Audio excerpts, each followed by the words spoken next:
It's all about viral moments now. That's what it's all about. Viral moments. Well, Guy, everybody's been telling me that I gotta become undeniable. Je pense que vous avez tous vu la vidéo qui vient d'apparaître au début où Karrion Kross fait un shoot, enfin une shoot promo si on peut l'appeler. Salut à tous, ici Abby, j'espère que vous allez tous bien et j'espère que vous avez passé une bonne semaine et que vous vous êtes bien remis de WrestleMania. En tout cas pour ma part, tout va pour le mieux. Et voilà, on se retrouve dans une nouvelle vidéo, on va analyser le shoot de Karrion Kross. On va analyser tout ce qu'il a dit durant cette promo car ça relève quand même pas mal de points intéressants qu'on peut relier à d'autres aspects actuellement dans la WWE. Bref, posez-vous et nous on se plonge du coup dans cette analyse ensemble. Dans cette interview, Karrion Kross exprime une frustration qu'il a vis-à-vis de la WWE de ne pas assez l'utiliser. Il a aussi dit un truc qui m'a pas mal intéressé. Il a relevé un point en fait qui disait qu'aujourd'hui tout était question de viral moments.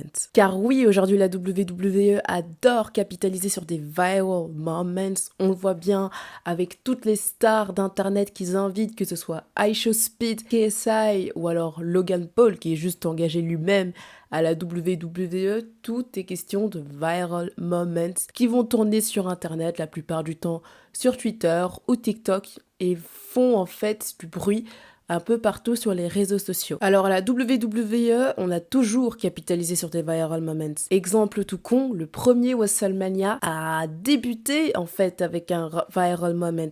Son main event était capitalisé dans un viral moment. Premier main event de WrestleMania qui opposait donc Hulk Hogan et Mr. T face à Roddy Piper et Paul Orndorff. On connaît Mr. T pour avoir participé dans le film Rocky 3. Donc la WWE a juste capitalisé sur du star power et un viral moment, on peut dire, pour nous créer WrestleMania. Et on peut dire que cet événement fut un succès un peu grâce à ce main event-là, car il a fait énormément parler et il a aussi attiré pas mal de monde, du coup. C'était un viral moment, mais pour l'époque, on va dire. Donc, tout ce qui est viral moment, en soi, ce n'est pas quelque chose de nouveau à la WWE.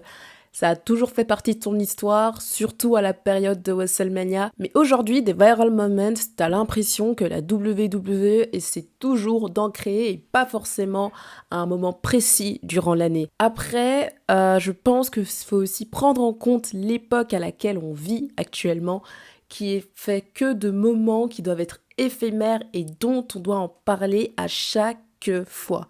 Vraiment. Tout doit être marquant, que ce soit pour une durée limitée, mais pas forcément pour quelque chose qui va durer dans le temps. Exemple tout con, dans le domaine de la musique actuellement, parfois il y a certaines musiques qui sont créées juste pour être TikTok viral. Donc t'as l'impression que la musique elle a été créée juste pour être virale sur TikTok à un certain moment. Et hop, elle est virale un instant, mais les gens auront oublié ce moment d'ici quelques mois. Et on va oublier peut-être la chanson et ne la prendront pas en compte d'ici quelques temps. Enfin, ça a plus autant une signification comme avant, si je peux dire. Et la WWE, on peut aussi dire que c'est à peu près pareil, dans le sens où ils vont faire des moments par-ci par-là, mais est-ce que ça aura une signification sur le long terme?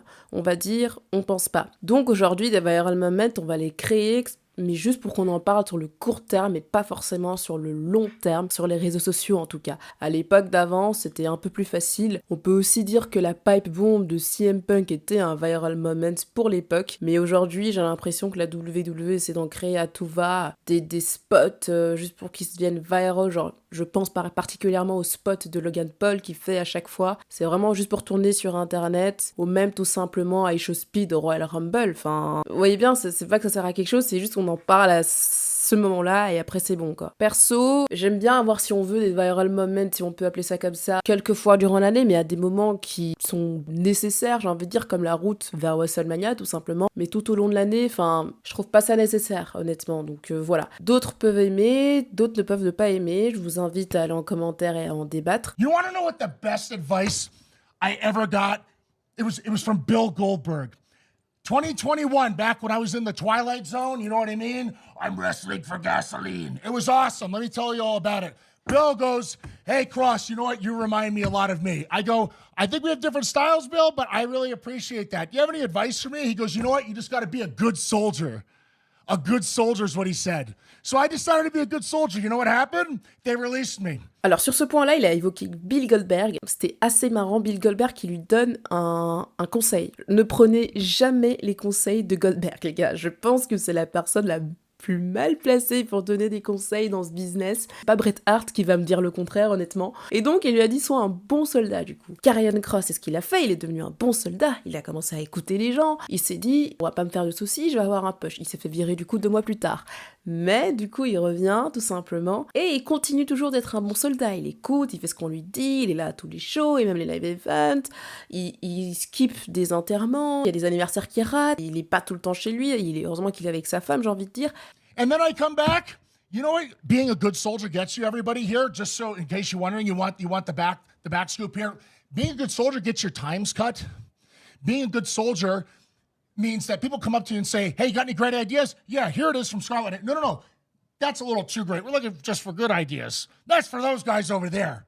That's what being a good soldier is, okay? Bref, il est un bon soldat. Il ne se plaint pas et il fait ce qu'on lui dit. Sauf que être un bon soldat, comme il l'a précisé aussi, ça veut aussi dire qu'on te coupe de ton temps. Et là, ça m'amène au point de Bayley, du coup. Bayley qui a été retirée de la carte de WrestleMania la veille de son match. Elle devait catcher donc le dimanche, mais elle a été retirée en raison d'une blessure car elle s'est fait attaquer en backstage. Elle n'est pas vraiment blessée, c'est juste dans le kayfabe, mais donc elle s'est faite retirer. Problème, ça a suscité un peu la polémique dans le sens où Bayley, c'est quelqu'un qui était là tout au long de l'année. Elle a toujours été là sur toutes les routes, sur tous les live events. Elle s'est cassé le cul. Elle avait porté la division féminine de SmackDown à un moment sur ses épaules l'année dernière. Elle a toujours été là. Elle a toujours fait ce qu'on lui a demandé. Et elle n'a pas eu son moment à WrestleMania. Ça a un peu fait chier les fans, on va dire. Ça l'a un peu fait chier, mais elle ne le dit pas très clairement. Elle a déclaré dans une interview aussi qu'elle va pas se plaindre, tu vois, en mode elle a toujours bien travaillé, elle fait ce qu'on lui dit. Elle va pas commencer à cracher dans la soupe et tout. Enfin, elle dit aussi de ne pas prendre personnellement tous les trucs. Enfin, elle n'en veut pas non plus à Triple H. Elle dit qu'elle respecte Triple H et qu'elle aime beaucoup travailler avec lui et qu'il n'y a pas vraiment de tension entre eux. Il y a aussi le fait que elle se met pas forcément au même level que Charlotte Flair et Becky Lynch.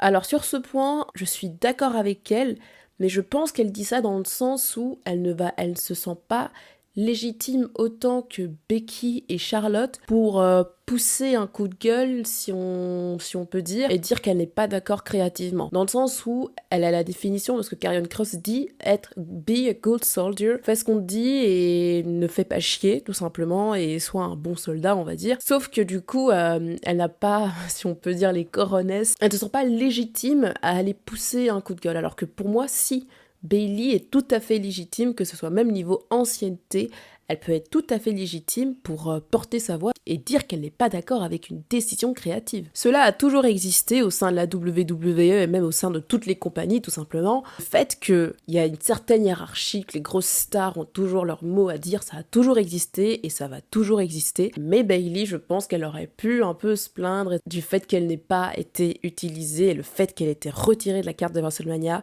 alors que c'est quand même une consécration pour un catcheur d'être à WrestleMania, même si elle a eu son moment l'année dernière. Enfin, pour moi, c'est un peu une célébration, si on peut dire, de l'année que tu nous as donnée. Bon, je suis la première à dire que je suis contente qu'on l'ait retirée, comme ça a créé un peu plus de suspense au match, et qu'on ait eu le retour de Becky Lynch. Becky Lynch qui est ma catcheuse préférée, honnêtement. Mais je comprends aussi la frustration derrière de la catcheuse qui s'est cassé le cul, qui était là à tous les live events, et qu'on la récompense comme ça, quoi. Enfin, c'est assez dommage, je trouve. Et t'as Baron Corbin aussi qui s'en est mêlé sur Twitter et qui a aussi poussé un coup de gueule par rapport à ça. Et je peux totalement comprendre, Bayley, elle ne va pas s'en plaindre. C'est pas le genre de personne qui va commencer à dire, à aller se plaindre, à toquer la porte de Triple H. Ah, je suis pas d'accord du tout. Ça a l'air d'être une personne calme et chill, honnêtement. Mais je trouve qu'elle devrait quand même se donner de la valeur et ne pas se laisser marcher dessus. Car on parle quand même de Bayley qui est quand même une grosse star au sein de la WWE quand même. Bref, cette interview du shoot promo de Karrion Kross était quand même assez intéressante à analyser. Personnellement, je comprenais pas trop la hype autour de Karrion Kross au main roster. Je l'ai suivi à NXT et il était incroyable et je sais pas, quand il est arrivé au main roster, c'était devenu catastrophique, vraiment. En fait, j'ai perdu tout intérêt envers Karrion Kross alors qu'à NXT, c'était vraiment un monstre. J'adorais le voir à NXT. J'ai même commencé à faire des vannes avec mes potes en leur disant « Ouais, c'est depuis qu'il a des cheveux, tu vois ».